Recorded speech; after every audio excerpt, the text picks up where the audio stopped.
Hello बच्चों, आज का जो हमारा टॉपिक है वो है transfer nature of electromagnetic wave.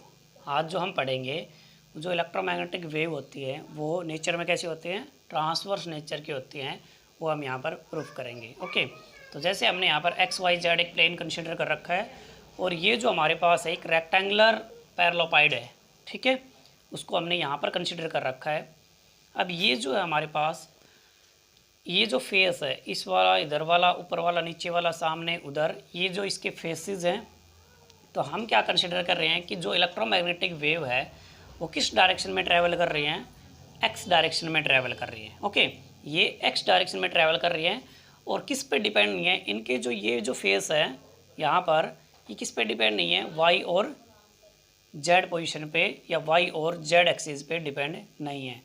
हमें पता है कि जब हम यहाँ से प्रूफ करेंगे तो इसको कंसिडर करेंगे, उल्टा मानेंगे यहाँ से, और फिर हम लास्ट में इसको प्रूफ करेंगे। ओके, तो यहाँ पर ये जो हमारे पास रेक्टेंगुलर पैरेललोपाइड है, मान लो कि यहाँ से कुछ वेव्स है इसके अंदर और ये ऐसे मूव कर रही है एक्स डायरेक्शन में और वाई और जेड पे डिपेंड नहीं है। तो हमने कंसिडर कर लिया कि यहाँ पर जो चार्ज है इसके अंदर कोई भी चार्ज इनक्लोज नहीं है, इसके अंदर कोई भी चार्ज इनक्लोज नहीं है, मतलब चार्ज यहाँ पर कितना हो गया, जीरो है। ठीक है, कोई चार्ज इनक्लोज नहीं कर रहा है। तो आपको पता है यहाँ पर एक रेक्टेंगुलर पैरेललोपाइड है, तो इसके कितने फेसेस हैं, देखिए 6 फेसेस होंगे। फर्स्ट फेस आपका ये हो गया, सेकंड, थर्ड, फोर्थ, फिफ्थ और 6 नंबर, इसको आप यहाँ लिख लीजिए, क्योंकि देखो यहाँ से कितने फेस हो गए इसके, 1 2 3 4 5 और 6 फेस हो गए इसके। ओके, तो अब देखिए यहाँ पर क्या होगा, हम कंसिडर कर रहे हैं कि यहाँ पर इसके अंदर कोई भी चार्ज इनक्लोज नहीं है। तो चार्ज इनक्लोज नहीं है तो इसका मतलब यहाँ पर टोटल फ्लक्स क्या होगा इसका, अकॉर्डिंग टू गाउस थ्योरम या गाउस लॉ। गाउस लॉ के अनुसार यहाँ पर फ्लक्स कितना होगा, Q upon epsilon not, charge कितना है, जीरो, तो यहाँ पर फ्लक्स कितना हो गया, E dot D S is equal to zero. यहाँ पर चार्ज कितना हो गया, जीरो, तो फ्लक्स कितना हो गया, जीरो। अब ये तो हमारे के लिए हो गया, कंप्लीट के लिए निकालेंगे हम हर एक फेस के लिए यहाँ पर कितना इलेक्ट्रिक फ्लक्स होगा। ओके, तो देखिए यहाँ से जब हम ये निकालेंगे इसका फ्लक्स, तो आपके पास जो वैल्यूज़ आएंगी, देखिए सबसे पहले हम ले लेते हैं फ्लक्स फर्स्ट, ई dot D S number first plus number second plus number third number fourth, ठीक है, और नंबर 5 प्लस नंबर 6 नंबर 6। तो यहाँ पर क्या हो गया, ये जीरो के बराबर कंसिडर कर लिया है। अब देखिए यहाँ पर क्या होगा, हमारे पास ये जो आपके पास वैल्यू आएगी, देखो फर्स्ट और सेकंड, यहाँ पर इलेक्ट्रिक फील्ड, अगर इस डॉट प्रोडक्ट को उठाएंगे तो हम इसको क्या लिखेंगे, ऐसे लिखेंगे, E D S cos theta. तो यहाँ पर एन कैप क्या होता है, जो यूनिट वेक्टर डायरेक्शन शो करता है उसके लिए यहाँ पर एन कैप होता है, डायरेक्शन को शो करने के लिए यहाँ पर होता है वो, ठीक है, एरिया यूनिट वेक्टर आउटवर्ड होता है हमेशा। तो इसमें देखिए इलेक्ट्रिक फील्ड और एरिया वेक्टर किस डायरेक्शन में होगा।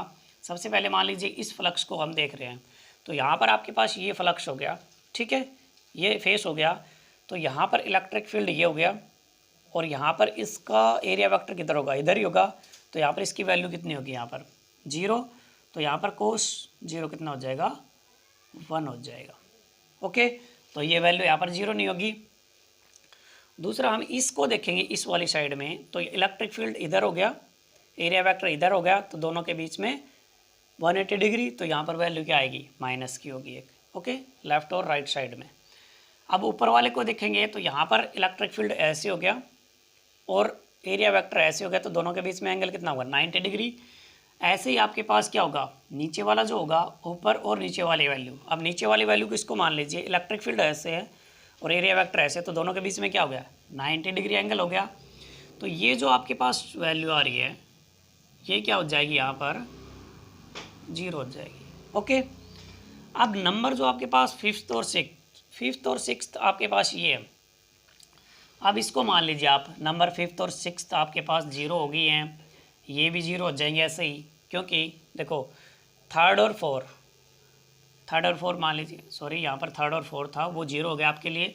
और फिफ्थ और सिक्स्थ को ऐसे देखेंगे कि जैसे आपके पास ये फेस है, इसका इलेक्ट्रिक फील्ड ऐसे हो गया, और यहाँ पर एरिया वेक्टर, तो ये कितना हो जाएगा 0। और यहाँ पर क्या होगा, ये भी इलेक्ट्रिक फील्ड ऐसे हो गया और एरिया वेक्टर ऐसे, तो ये भी 0। थर्ड नंबर को मानेंगे तो थर्ड नंबर आपका फेस ये हो गया, इलेक्ट्रिक फील्ड ऐसे, एरिया वेक्टर ऐसे, तो ये भी 0 हो गया। और नंबर फोर्थ, ये भी आपका फेस क्या हो गया, इधर वाला मान लीजिए, चाहे इधर वाला मानेंगे तो एक इधर 0 हो गया, तो इधर वाला मानेंगे तो इलेक्ट्रिक फील्ड ऐसे और एरिया वेक्टर ऐसे, तो ये भी क्या हो जाएगा 0। तो इसका मतलब यहाँ पर ये वैल्यू भी क्या हो जाएगी आपकी 0 हो जाएगी। ओके गाइस, समझ में आया आपको? तो ये भी 0 हो गया, ये भी 0 हो गया, बच गया आपके पास फर्स्ट और सेकंड। अब देखिए फर्स्ट और सेकंड को सोल्व करने के लिए हम मान लेते हैं यहाँ पर ये आपका आ गया 0 के बराबर, क्योंकि ये सारी वैल्यू 0 के बराबर थी, तो ये हो गया है E dot D S is equal to plus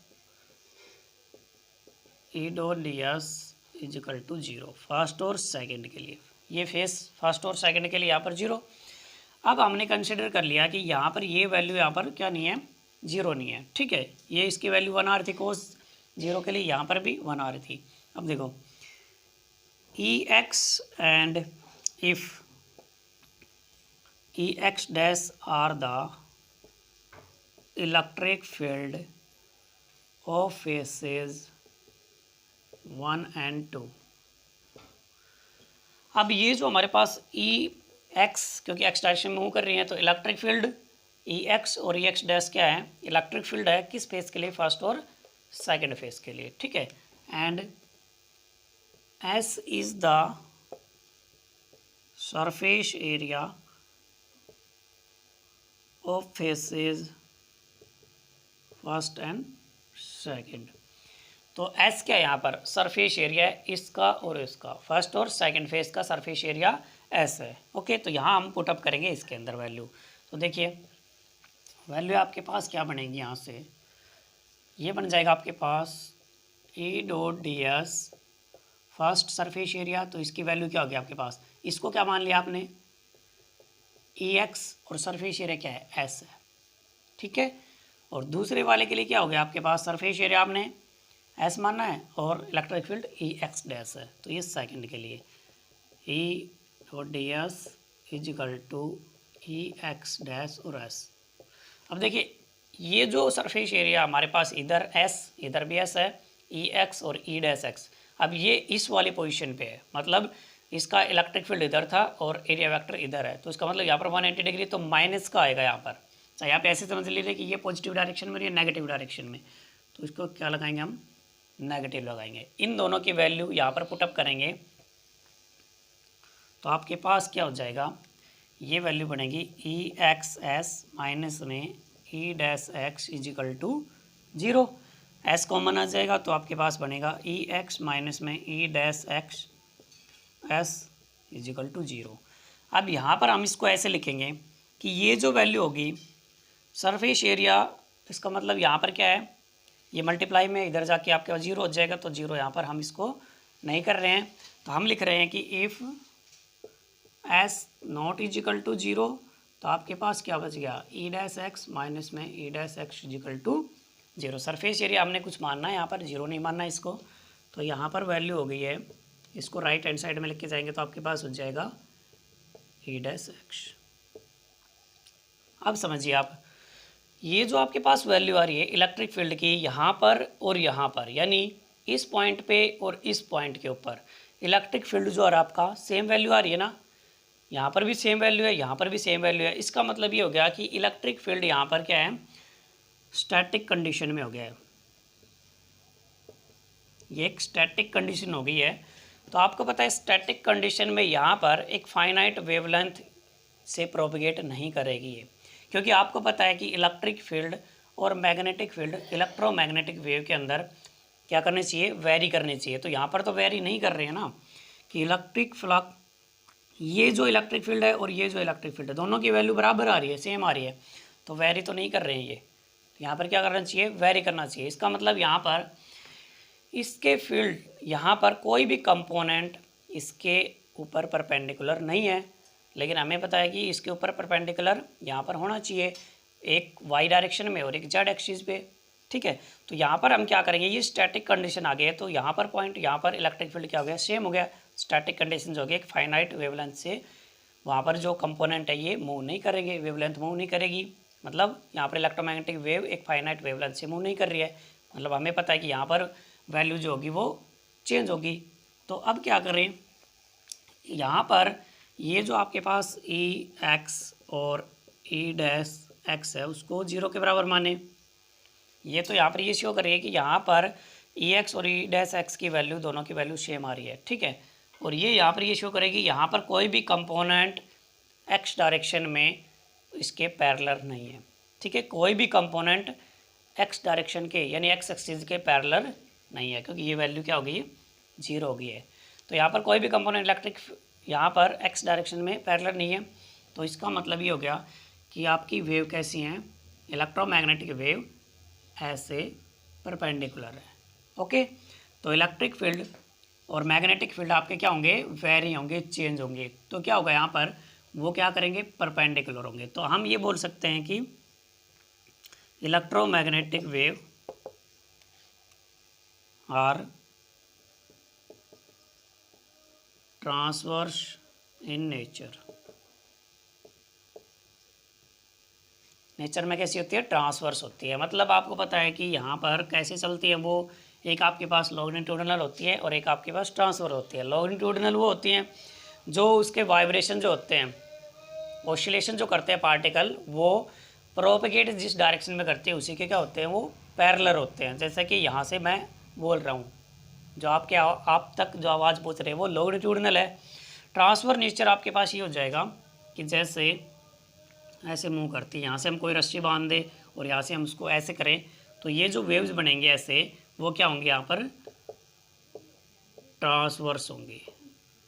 okay, क्योंकि यहाँ पर आपके पास क्या होगा, जिस डायरेक्शन में प्रोपेगेट करती हैं उसके ऊपर क्या होती है, वो वाइब्रेशन जो होता है, या फिर हम कहते हैं कि ऑसिलेशन जो पार्टिकल का, वो क्या होगा, उसके ऊपर प्रोपेगेशन के ऊपर परपेंडिकुलर होगा। ओके, और वो पैरेलल होता है किसके अंदर, किसके अंदर होता है पैरेलल, लॉन्गिट्यूडिनल के अंदर, और ट्रांसफर के अंदर परपेंडिकुलर होता है। ओके, तो ये हो गया electromagnetic wave are transverse in nature.